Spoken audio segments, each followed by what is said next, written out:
Hello and welcome to unique creators. So आप लोगों के मन में काफ़ी सवाल रहे होंगे लास्ट के कुछ दिनों में कि यूपीएससी प्रीलिम्स 2024 जो है इसकी कट ऑफ क्या रहेगी। सारे कोचिंग इंस्टीट्यूट्स का आपने देखा होगा जो प्रोमिनेंट हैं कि यहाँ पे 95 टू 100 105 तक लोगों ने प्रेडिक्ट किया। कुछ लोग प्रेडिक्ट कर रहे हैं कि 80 भी जा सकती हैं। तो एक्चुअल में क्या कट ऑफ होनी चाहिए और क्या आपको मेंस के लिए प्रिपेयर करना चालू कर देना चाहिए या फिर आपको नेक्स्ट प्रीलिम्स के बारे में सोचना चाहिए। तो हम यहाँ पे ये चीज़ें डिस्कस करेंगे एक एक करके। तो सबसे पहले देखते हैं कि कट ऑफ क्या हो सकती है इस बार। ओके, सो अगर आपने लास्ट ईयर का एनालिसिस किया और इस ईयर का एनालिसिस किया हो तो आपको दो चीज़ें दिखेंगी। एक कि ऑप्शंस टाइप के क्वेश्चन जो थे, option only one option is correct, only two option is correct, only three option is correct, ये सब इस बार कम हो गया था। एग्जैक्टली ये सब कम हो गया था। इस वजह से लोगों को लगा कि एलिमिनेशन टेक्निक वापस आ गई है तो हो सकता है कि कट ऑफ ज़्यादा चली जाए, राइट। बट अदर थिंग क्या थी, एलिमिनेशन टेक्निक ऑफ कोर्स वापस गेम में आई थी बट इतनी ईजिली ऑप्शंस एलिमिनेट हो नहीं रहे थे। हर क्वेश्चन में आप जब एलिमिनेट करते थे तो मैक्सिमम एक या दो ऑप्शन ही एलिमिनेट हो रहे थे। आपको 50% में तो गेस लगाना ही था, राइट। और पेपर की डिफ़िकल्टी लेवल जो था वो 2023 से थोड़ा सा नीचे हो सकता है, मैं नहीं मानता इतना, लगभग बराबर लेवल पे थे। लेकिन अगर थोड़ा सा कम था भी फिर भी ये 2022 या 2021 आप पीछे चले जाओगे उससे तो डिफ़िकल्टी लेवल ज़्यादा था, ऑफ कोर्स उससे ज़्यादा ही था। और ऑप्शंस भी इजीली एलिमिनेट नहीं हो रहे थे जो कि पहले के पेपर्स में आपको मिल जाते थे कि आपने एक सिंपल सा ऑप्शन होता था, अगर आपकी बेसिक्स क्लियर है तो आप इजीली पा जाते थे कि हमारा आंसर क्या होगा और ये मोस्ट ऑफ द क्वेश्चंस में हो जाता था। But this was not the case this time, ये इस बार ऐसा नहीं था बिल्कुल भी। तो आपको बिल्कुल भी वरी नहीं होना है। आपका कुछ भी आ रहा हो, कट ऑफ कितना भी जाए, आपसे क्या, क्योंकि हमें तो मेंस की प्रिपरेशन करनी चालू कर देनी चाहिए। अगर आप फेल हो रहे हो, बिल्कुल आपके 10-20 मार्क्स ही आ रहे हो, कोई फ़र्क नहीं पड़ता, आपको मेंस के लिए प्रिपेयर करना चाहिए। क्योंकि इस साल नहीं तो अगले साल आपको मेंस लिखना होगा, अगले साल नहीं तो उसके बाद लिखना होगा, कभी तो लिखना होगा मेंस। कब प्रिपेयर करेंगे, क्योंकि प्रीलिम्स को प्रिपेयर करने के चक्कर में लोग हमेशा आंसर राइटिंग भूल जाते हैं। ओके, और आंसर राइटिंग एक ऐसी चीज़ है जो काफ़ी इंपॉर्टेंट होती है, जिसके बेसिस पे आप एक्चुअल में अपना नेम लाते हो। प्रीलिम्स जस्ट एक क्वालिफाइंग होता है राउंड, यहाँ पे ऑफ कोर्स बहुत सारे लोग होते हैं जो नहीं निकल पाते, बट अगर वो निकल जाते हैं, आपके पास ऐसा चांस मिल जाता है तो आप मिस नहीं कर सकते सिर्फ इस प्रेडिक्शन में कि कट ऑफ क्या होगा। मान लो कट ऑफ बहुत ही नीचे चली जाती है, 70 चली जाती है और आपका निकल गया उस सिनेरियो में, तो आप क्या करोगे। आपके पास 15 दिन वेस्ट हो चुके होंगे लगभग उस टाइम तक। तो वो चीज़ें आपको नहीं करनी है। कितना भी मार्क्स आ रहा हो, आपको ये इंश्योर करना है कि आपको 24 सितंबर या 19 से 24 सितंबर आई थिंक एग्ज़ाम है उस बीच में, तो आपको उस डेट से पहले अपना मेन सिलेबस अगर नहीं कंप्लीट है कंप्लीट कर लो, ऑप्शनल नहीं कंप्लीट है कंप्लीट कर लो, कैसे भी कंप्लीट कर लो, राइट।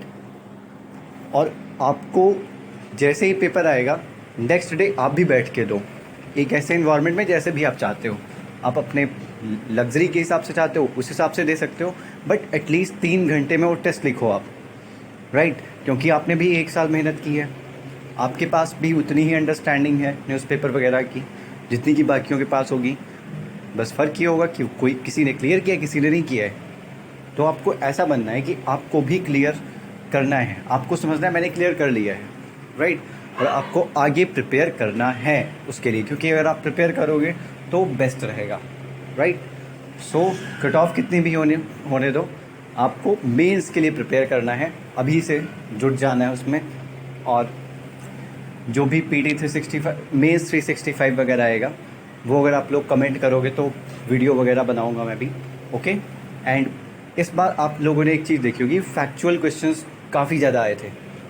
ईजी नहीं होते फैक्चुअल क्वेश्चंस, जब आप यूपीएससी से प्रेडिक्ट करते हो कि वो ज़्यादा इंटेलेक्चुअल सॉल्व करने वाले क्वेश्चन देंगे कि इंटेलेक्चुअली आप सॉल्व कर पाओ, आप ये एक्सपेक्टेशंस रखते हो। इस चक्कर में बहुत सारे लोग होते हैं जो कभी फैक्ट्स तैयार नहीं करते, ओके, क्योंकि ये फैक्चुअल टाइप का एग्ज़ाम पहले कई सालों से रहा नहीं है इतना।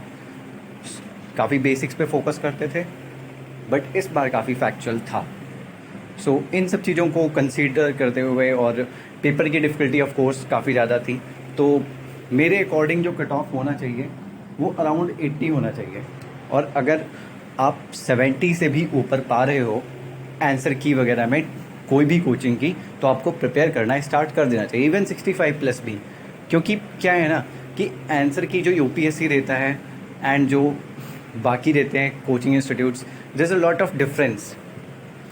इवन 10 to 15 मार्क्स का डिफरेंस हो सकता है ईजीली। ओके, तो आपको ये बिल्कुल भी वरी नहीं होना है। अगर आपके 70 भी आ रहे हैं और आपको लग रहा है कि 80 भी कट ऑफ हो सकती है, you should start preparing for mains examinations. Okay, और आपको सिर्फ मेंस पे फोकस करना है। क्या कट ऑफ होगी, कैसी होगी, पास होते हो नहीं होते हो, इस बार नहीं तो अगली बार होगे, वो आपको ध्यान देना ही नहीं है। ओके, और नेक्स्ट प्रीलिम्स के लिए आप थोड़ा सा फैक्चुअल चीज़ें जो हैं वो तैयार करने की कोशिश करो। ये मत सोचो कि नेक्स्ट ईयर नहीं, ऐसा नहीं होगा। जो लास्ट के 5 ईयर्स में पैटर्न जो भी आपको दिख रहा है आपके हिसाब से, ओके, सब कुछ जैसे कि पूछा गया था इस बार 8 शेड्यूल की लैंग्वेजेस के बारे में, तो वहाँ पे कई लोगों को मैंने देखा कि उन्होंने गलत कर दिया।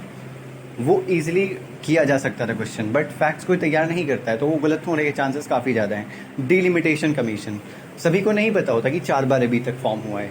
ओके, या फिर उन्हें लगा कि शायद 3 बार ही हुआ हो। गलत कर सकते हैं, कोई भी गलत कर सकता है, राइट।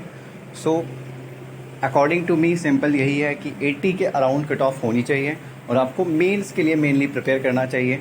अभी आप नेक्स्ट ईयर प्रीलिम्स पे इतना ध्यान मत दो, क्योंकि जब आपके बेसिक्स क्लियर होते हैं तो फिर जो वो इंटेलेक्चुअल सॉल्व वाले क्वेश्चन बोलते हैं ना, वो भी आपके साथ में प्रीलिम्स के तैयार हो जाते हैं। और उसके बाद सितंबर के बाद आप आराम से फैक्चुअल भी चीज़ें तैयार करो और करंट अफेयर्स में भी काफ़ी रहो। जो हेडिंग्स खासकर प्रोमिनेंट होती हैं न्यूज़पेपर्स वगैरह में, उनका आप नोट बना के रखो थोड़ा बहुत शॉर्ट में, काफ़ी हेल्प करेगा। जो भी ये आ जाते हैं करंट अफेयर्स मैगजीन्स वगैरह, अच्छे होते हैं बट काफ़ी हो ज़्यादा होते हैं। ओके, 100 to 150 पेजेस कोई मतलब रट के नहीं बैठ सकता, that is not easy. But अगर आप अपने हिसाब से आप न्यूज़पेपर में निकाल के क्या इंपॉर्टेंट है, कैसे यूपीएससी पूछता है, आप उसे आइडेंटिफाई कर लो, उसके अकॉर्डिंग 3-4 पॉइंट्स आप निकाल लो न्यूज़पेपर से, वो आपके लिए बेटर रहेगा। सो मैं यहीं पे वीडियो क्लोज़ करता हूँ। अगर आपको कोई एक्स्ट्रा चीज़ें पूछनी है तो ऑफ कोर्स आप पूछ सकते हो कमेंट सेक्शन में। ओके, एंड हमारा टेलीग्राम चैनल है, वहाँ पे भी आप ज्वाइन कर सकते हो, क्वेश्चंस पूछ सकते हो। ऑफ कोर्स मैं आंसर करूँगा आपको। Okay, so thanks for watching this video, like share and subscribe in the case you liked it. Thank you.